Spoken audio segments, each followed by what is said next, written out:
Joining us, just freshly back from a short holiday, is OjyOkpe with stories trending around the world. She's back on her favorite day of the week. Absolutely. Thank God it's Friday. Well, good morning. Welcome, Oji. Welcome back. Yes. You know it's my favorite day of the week. Absolutely.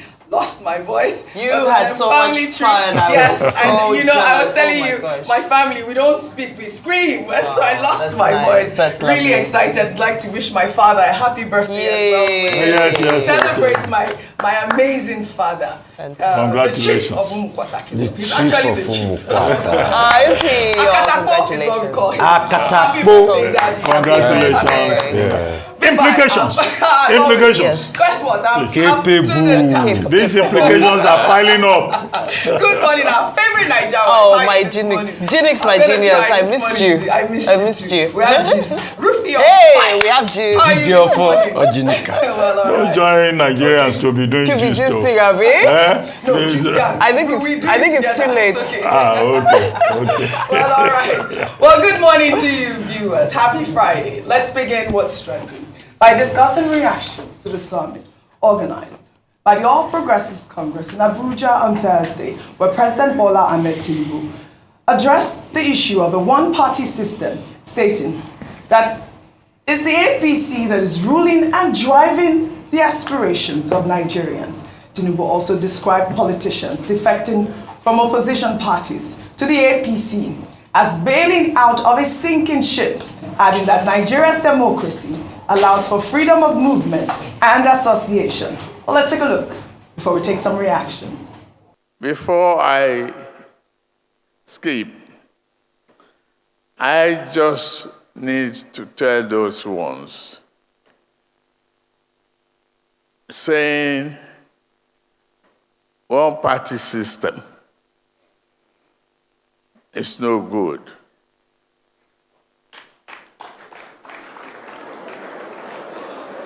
It's one party ruling and driving the aspiration of Nigerians. Where do they start? You don't blame a people bailing out of a sinking ship when they have no life jacket.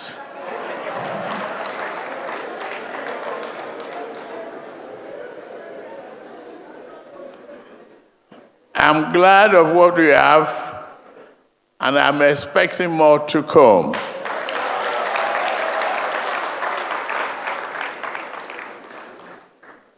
That is the game.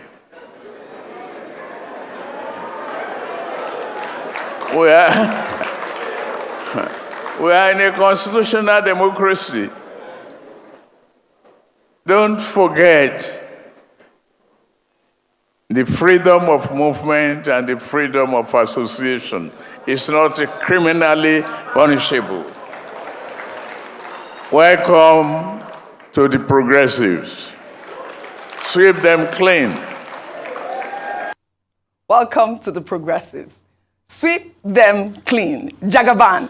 Let me take some reactions. And this is a reaction that is, re-echoed on social media. This is from Emma, who wrote, President Tinubu said, there's nothing wrong with a one-party state. I completely disagree with him. He was among those who kicked against the one-party state. I wonder what changed now. I'm completely against a one-party state. Well, President Eniola actually pulled out multiple newspaper clippings, with the caption in August 2010, Bola Tinubu won against one-party state. But today, they say it's a blessing. Obviously, the internet never forgets. There was the interview that's been trending now back in 2010 when, the president actually kicked against the one-party state. And we have, mentioned this on this table that we are all against this because it doesn't support democracy. But let us just touch more on the summit yesterday. In the meantime, Senate President Godswill Akpabio, during the summit, urged that Tinubu be returned unopposed as the presidential candidate of the APC and called for the president to be the sole candidate for Nigeria in 2027. saying that his leadership qualities and experience make him well-suited to represent all Nigerians and not just members of the All Progressives Congress. Let's take a look. The political sagacity of President Bola Ahmed Tinubu, in view of the fact that despite very difficult times, he has been able to set Nigeria on a path of growth, confirmed by the International Monetary Fund. In view of the fact that Nigerians are grassroots people, are very excited. In view of the fact that even the members of the National Assembly and senators said they have never had it this good, the leadership of the House of Reps should join me. I want all the members of the National Assembly of the APC extraction to stand up wherever they are. I want the civil senators to stand up where they are. And you will echo what I'm going to say. Those who love you will also join. I want to move, and let it be moved, that not only will President Bola Ahmed Tinubu be a sole candidate for the presidency in 2027, but he will also be a sole candidate for the whole Nigerian population, because all our political parties have been torn into shreds. I went to my state and I saw the umbrella, the PDP, it has over 100 holes. And so very soon you will hear, I'm not the one to break the news, but I know the national chairman has already broken the news, that everything in the South-South has collapsed for you. And that's the same thing that is happening in the nation. Nigerians are saying that because you have done a difficult job well, that it is time for us to reward you by sending you back to the presidency for a second term in office. I move, therefore, as the Senate President of the Federal Republic of Nigeria, that Mr. President return, one, as a candidate of the APC unopposed, and secondly, as the next president for a second term come 2027. I so move. Listen to that voice. That's the voice of the Senate President. I so move. The voice of the Senate President, Dr. Abati, has been cracking up the whole time. And you know, a lot of people have said, if Senate President Godswill Akpabio was not Senate President, he could really have a good job as a is it a comedian or a jester? What do you call that? Dr. Abati, over to you, really. I mean, because really, okay. I don't know if anybody... Just to add to what I said earlier on, I think the APC National Summit yesterday, held at the banquet hall of the presidential villa, there was a lot of psychophancy, there was a lot of masturbation, there was a lot of psychophancy, there was a lot of comedy. Now, the Progressives Governors Forum, led by Senator Uzodinma, the National Assembly, led by Senator Godswill Akpabio, they said they passed a vote of confidence in the president. Others did. In fact, they turned the banquet hall into an extension of the Senate and the House of Reps, because it was the Speaker of the House of Reps that seconded the motion. Unfortunately, the Senate President forgot his gavel. He didn't go with it. and they forgot to go with the mace, of the Senate and that of the House. So that's why I say it is comedic. Yes. However, what is important here is that the president is saying, well, the Constitution allows Section 40, freedom of assembly, Section 39, freedom of expression, and that people can express themselves. Those rights are not criminally punishable. He's right on that score. But let him be reminded that that same yesterday, the coalition have refused to keep quiet. They have appointed Senator David Mark as chairman. They set up a committee led by Lee Elimoke, Senator Lee, former governor, former minister Lee Elimoke, to see if they should stay within the existing party. They've set up the Rotimi Amechi committee, who will be, Rotimi Amechi will be 60, by the way, on May 27, Children's Day. And that committee has recommended the formation of a new political party called All Democratic Alliance, which motto will be, trust for all Nigerians. Now, that ADA means Ada in Yoruba language. So the opposition too, they are wielding cutlass. They are. Ada means cutlass.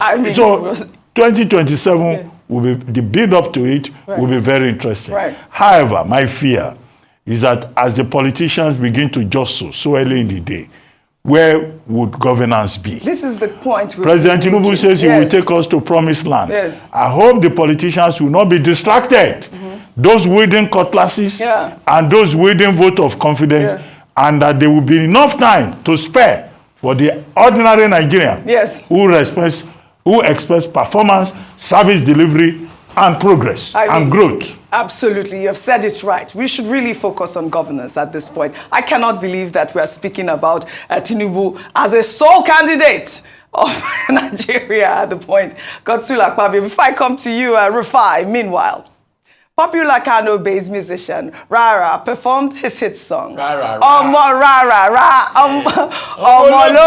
which means child of glory for the president during the summit. Let's take a look. Ologo.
I mean, see a Fulani man speaking Yoruba, because Rarara was also speaking Yoruba. Oh, he did. You know that the level of motivation is very high. One was also there to Ganusi. Everybody of Ologo, Ganusi. Very interesting times. Very, very interesting times. Rufi on fire. It's the political economy. Yes, All I just want to remind them is, please, a lot is failing in governance. So you cannot be Ganusin and all of that. I know, you have to make your money. It's part of the political economy. When, till today, after the over 2 billion spent on NNPC, we've not seen anything as regards the refinery. People are hungry, people are in poverty and all of that. But Dr. Abati, like you said, these politicians are very funny people. You know, a lot of bootlicking, comedic interplay and all of that. And you see, never take the word of a politician seriously. Yeah. Because they don't mean it. Let me take you on a quick journey.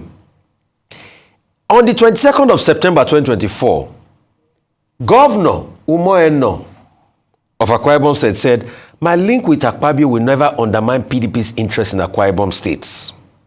Where is Governor Umoeno today? The same Governor Umoeno has now said that as a member serving in my cabinet, if you don't follow me to APC, you are in problem. But 2024, he said that.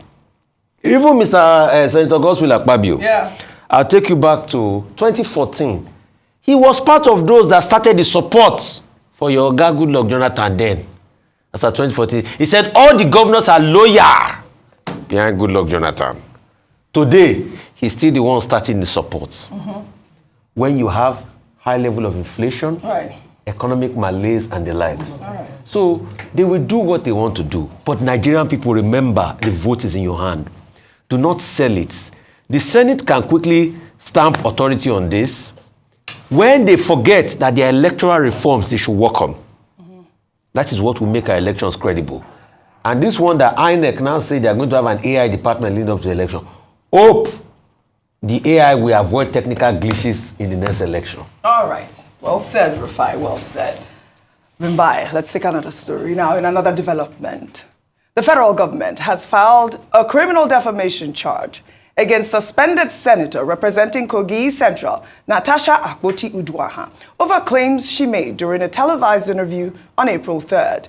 During the interview, the senator alleged that Senate President Godswill Akpabio and former Kogi State Governor Yahaya Bello were involved in a plot to assassinate her. The government accused the senator of making imputation, knowing or having reasons to believe that such imputation will harm the reputation of a person. The offense is cited under Section 391 of the Penal Code, Cap 89, Laws of the Federation 1990, and is punishable under Section 392 of the same law. Godswill Akpabio and Yahaya Bello are listed as complainants and are expected to testify alongside other witnesses. Akpoti-Uduaghan, who was suspended from the Senate in March for alleged misconduct, maintains that the charges are politically motivated and part of efforts to silence her. I mean, we saw the story yesterday. Your thoughts on it? Well, I mean, there's not much to be said because the issue is obviously sub judice at the moment. But these particular charges, to call these particular charges politically motivated, I think is a little bit a miss of the truth, because things were said, allegations were made, and she said she has evidence to prove those very weighty allegations she made. It was inevitable that, you know, if you make such heavy allegations towards anybody at all, and they feel that it is unfair, that they will seek some sort of redress. So this particular case was inevitable. I don't think this is the part that's politically motivated. There are so many moving pieces. There's also reports of some witnesses in favor of Senator Akpoti who are said to have been arrested and so forth. So yes, there are other elements happening around the case that we can argue and say are politically motivated. But the case itself is a case of you allege, and I have come to challenge you to prove your allegations. And of course, we wait for all of that to play out in court, because those allegations were extremely, extremely weighty. Yeah, exactly what we said when we brought this story on the table. And, you know, remember I said, Senator Natasha Akpoti is a lawyer herself. So like you've said, the allegations are weighty. We'll hope to, follow up on the story when the story unfolds. We'll take another story now. Labour Party leader Peter Obi has debunked reports of a secret meeting with President Bola Ahmed Tinubu in Rome to discuss a 225 billion naira Fidelity Bank debt crisis. Well, on Monday, a report alleged that Fidelity Bank faced insolvency following a Supreme Court judgment requiring the bank to pay damages of 225 billion naira to a Nigerian firm. Well, Fidelity Bank has since debunked the report. In a statement posted on X on Thursday, Peter Obi said that the rumor was fabricated by blackmail merchants determined to mislead Nigerians and tarnish his image. His tweet reads in part, "It's obvious that the biggest business for blackmailers now is talking about Peter Obi from every negative perspective. Even my solemn spiritual trip to Rome has been twisted into yet another blackmail campaign by merchants paid ostensibly to propagate anything negative against Obi.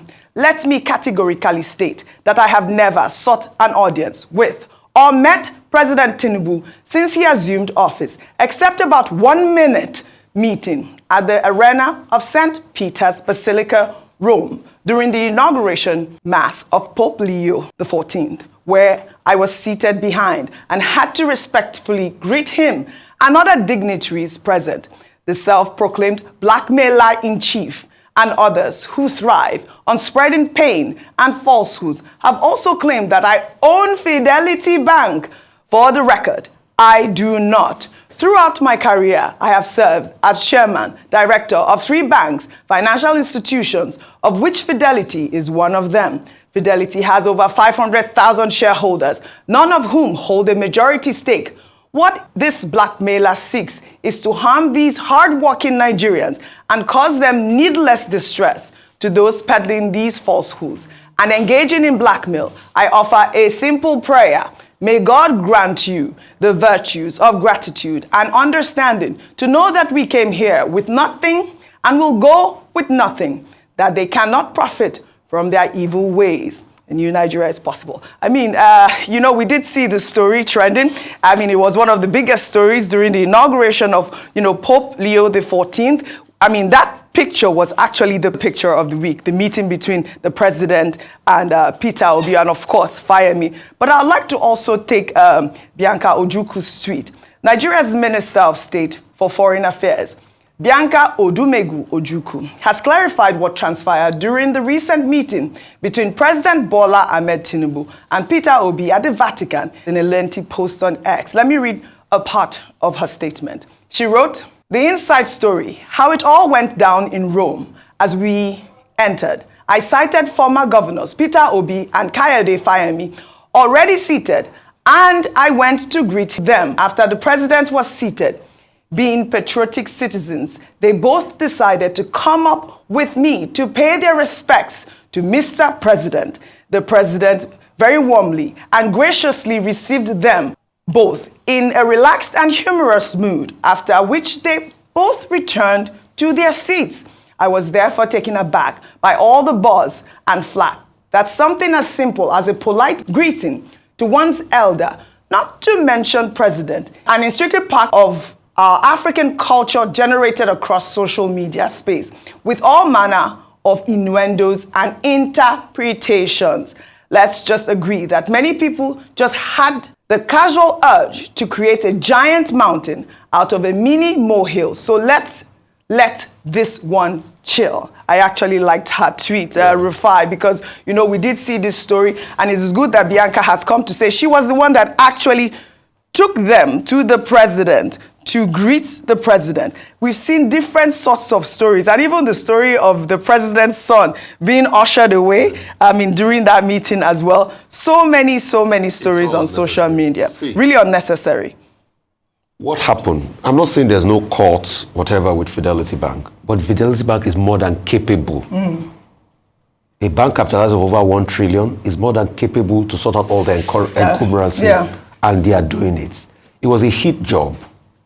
In days to come, how some people try to blackmail the bank to the extent that they are using means to be able to fleece the bank, things will be revealed.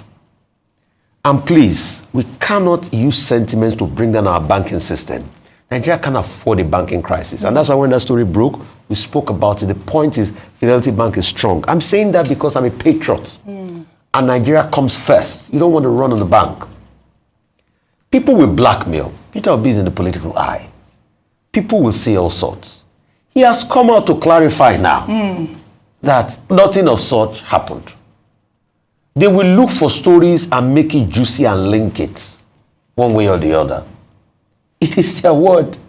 But you will know that there was a target against Fidelity Bank, a bank that has done so well in recent times. And give it to Madam Oyalipe.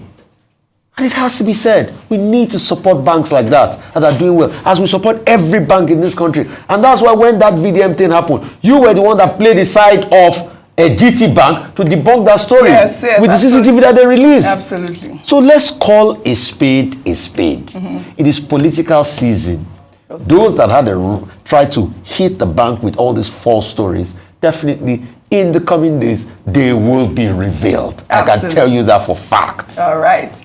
Well, let's take another story now.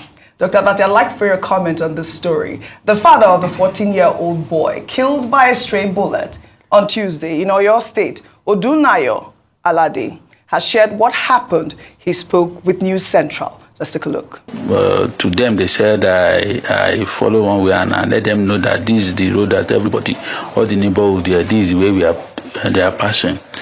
The very short distance to the main junction. I won't say one way, because the place is, as I said earlier, it's a very short space, very short. It's not up to a pole. You understand? We just come out and then we follow the normal way down.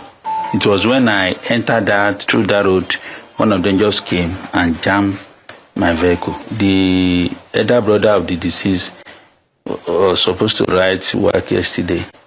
Was having a 8:30 paper yesterday. So if I should stop, then they will delay the boy. So that's why I just to just man over them, go on my way.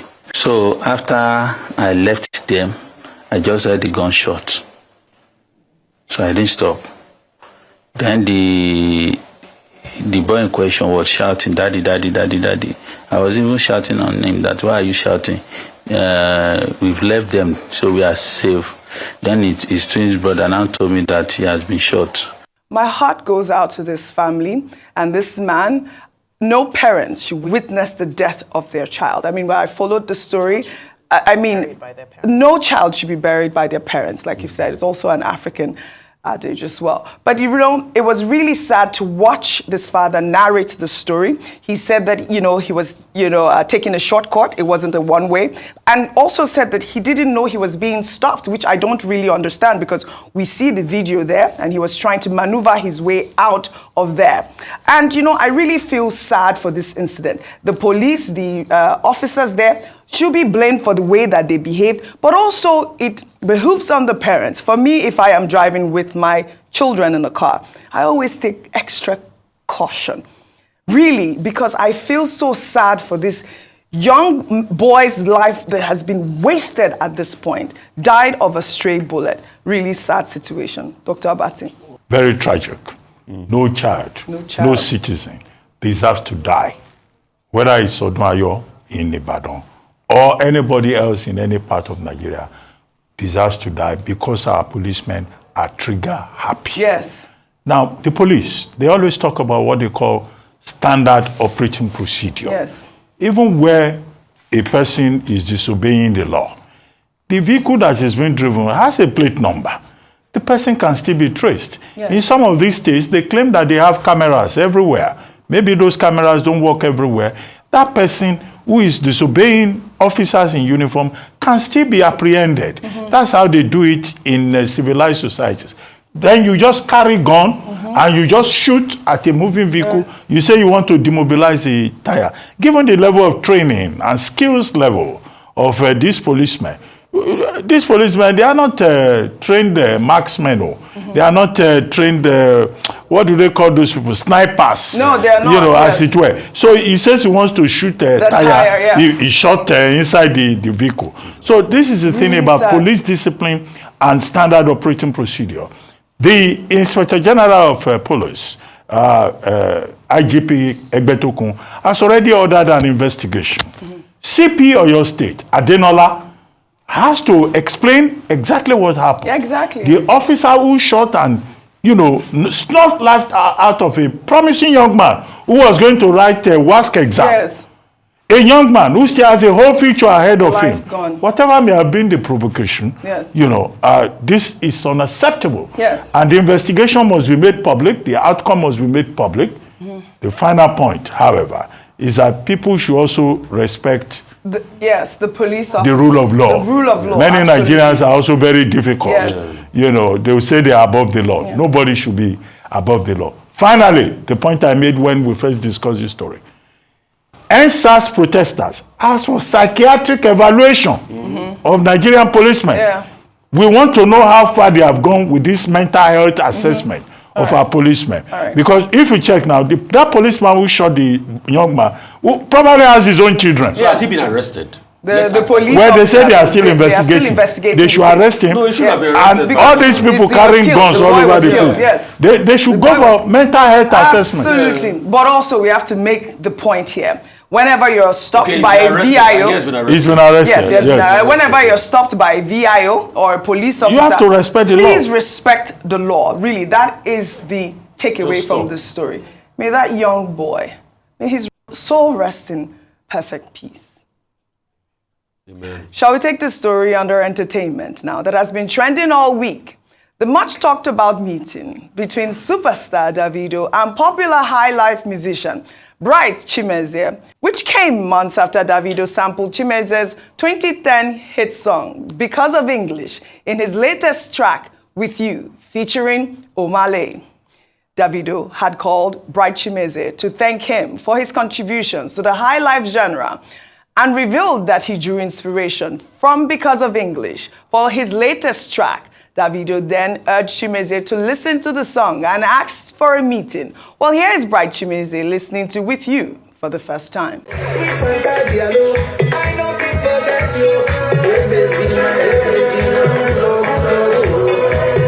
I speak English, I know I'll punish you. I want to punish you. If you see my baby, Davido, you know something?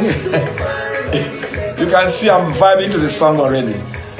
It's a beautiful piece of work, wonderful. I appreciate the fact that you said you picked the inspiration of this song from Because of English, a song I recorded many, many years ago. I appreciate you for that. And Kubana Chief Priest, I want to make our religion.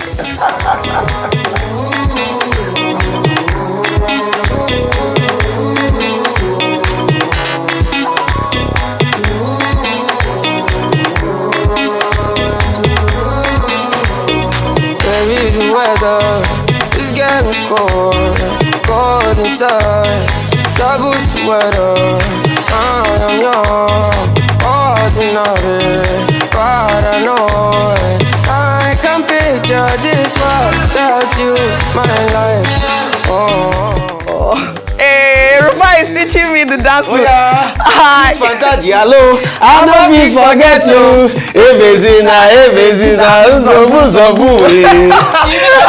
Yes, so I did the shimmy. But I mean, this is such a beautiful meeting, beautiful song, and it just shows how beautiful high life music can inspire the new generation. And it's good to see the reinvention of Bright Chimezie, our, real Ziggy legend. Master. Ziggy Master. I really loved it. I don't know if we have 30 seconds if you want to say something quickly.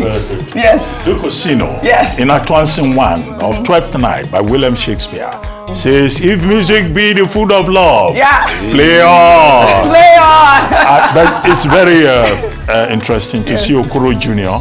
being given his flowers. I know. In the 80s, he was Igbo Alive, was Ziggy Maga, and now at this time, Davido has more or less drawn attention to him afresh. Yes. What it means is that good music will always endure. Absolutely. The power of music is universal, is eternal. And this reminds me of Brain Jota and Michael Jagger. Oh, yeah. Let's bring them over. So you see, when you do good things, it will endure. Absolutely. And you get your flowers. I love Congratulations to Bright Chimezie. Yes, absolutely. And congratulations to Davido. Congratulations to Davido and Bright Chimezie. Nzogu.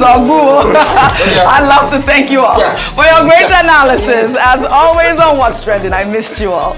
Well, all right. That's all I have for you guys on What's Trending today. I'll see you all next week. I know people get you.